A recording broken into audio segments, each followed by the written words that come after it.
In the early 1900s, New York's Fifth Avenue was lined with palatial homes built by America's wealthiest families. One such magnate, Morton F. Plant, made headlines not only for his extravagant residences, but for the extraordinary deal in which he famously traded a mansion for a precious pearl necklace. Hi everyone, Ken here. Hit the subscribe button and let's explore this house. In 1852, Morton Plant was born into a life of opportunity. He was the son of Henry Bradley Plant, a self-made railroad and steamship tycoon who opened the American South with his transportation empire. Morton was groomed in business from a young age. He attended a military academy in New Haven and then went to work for his father's Southern Express Company as a teenager. By 1884, he had risen to vice president of the family's plant system of railroads and steamships, and he later helped oversee its merger into the Atlantic Coast Line Railroad.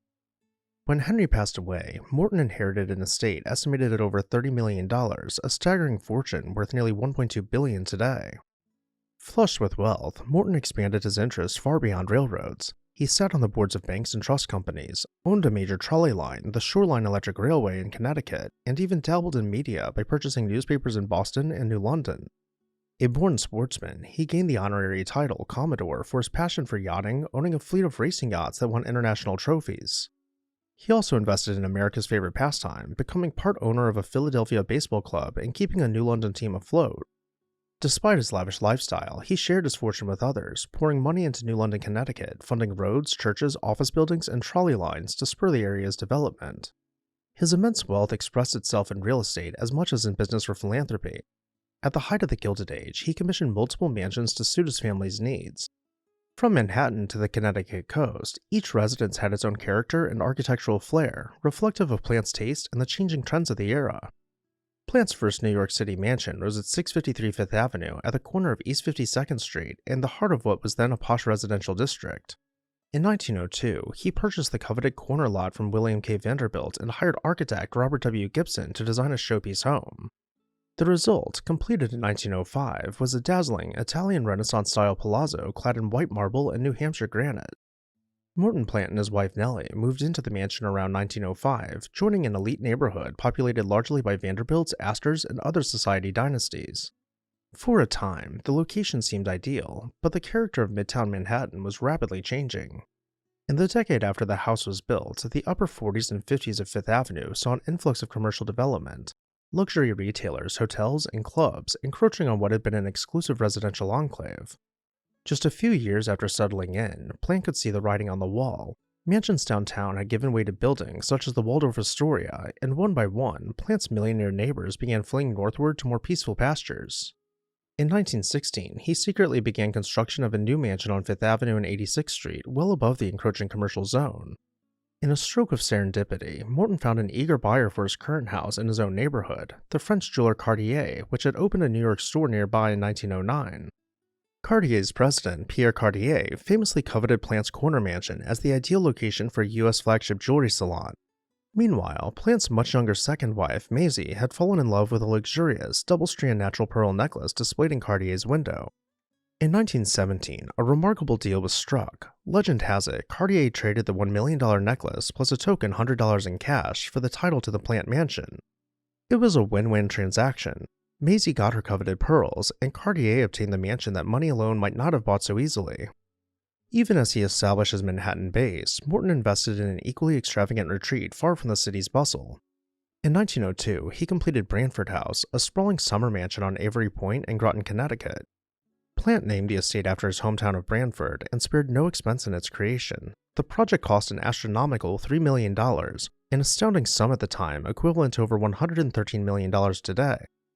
Rather than join the social scene in Newport, Plant chose the quieter Connecticut shoreline where Avery Point offered wide views of Long Island Sound and ample space for his hobbies as a gentleman farmer.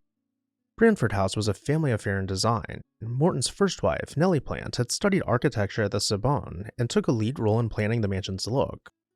Working alongside architect Robert W. Gibson, Nellie crafted a residence that externally resembled a Tudor Jacobean manor, complete with greystone facades, gables, and hints of Gothic Revival style. Beyond the mansion itself, Plant transformed the 70-acre grounds into a model estate.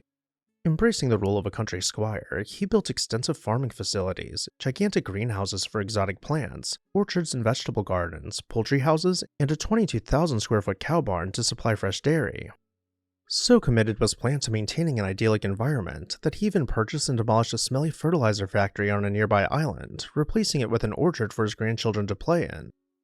By all accounts, Branford House was a self-sufficient world of its own, part farm, part luxurious country home, where Morton and Nellie Plant could escape the formality of New York and enjoy summers by the water. As we stroll through the gardens, I'll take this moment to say a thank you to our This House supporters for making these videos possible. If you would like to support our research and the production of these videos, consider joining our membership program today. Now let's make our way over to the house and begin exploring inside. We'll begin our tour from the Great Hall, facing the grand staircase as it ascends beyond an elaborate carved wood arcade. As noted earlier, Morton's first wife was heavily involved in the design, blending primarily Elizabethan and Jacobean taste with American sensibilities, leading to a rather eclectic mix of Tudoresque interiors. And for the furnishings, antiques were brought in from all over the world, with textiles and tapestries in bold colors to liven up the otherwise wood-clad hall. Let's climb up to the gallery overlooking the Great Hall to get a better look at the plaster ceiling. From here, we can really see how much craftsmanship went into creating this ceiling and fully absorb how dimensional it truly is. Let's head now into the music room, following a more tried-and-true Jacobean inspiration, once again finding brightly colored textiles and palms to lighten up the dramatic woodwork.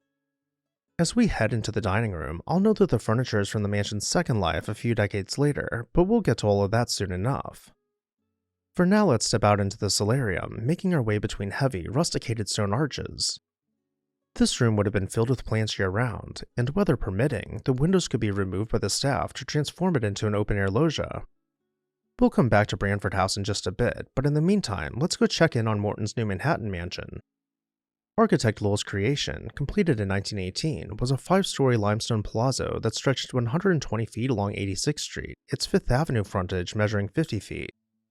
Clad in pink Tennessee marble atop a rusticated stone base, the mansion evoked the Italian Renaissance style but in a more restrained, modern form than Plant's previous homes. A column portico marked the 86th Street entrance, above which a second-floor balcony projected modestly. This is where we'll enter the home. If the exterior was stately and somewhat reserved, the interiors of 1051 Fifth Avenue were anything but. Morton and Maisie Plant filled their new home with art and antiques from around the world, installing entire paneled rooms imported from old European estates. Stepping inside, we arrive in the entrance hall, below a barrel-vaulted ceiling running side to side in the house. Directly ahead, and up a few steps, we will pass below a massive stone archway to find the grand staircase. Once in the elliptical stair hall, we can look up, tracing the curving white marble staircase past tapestries, paneling, and intricate wrought iron balconies peeking out above us.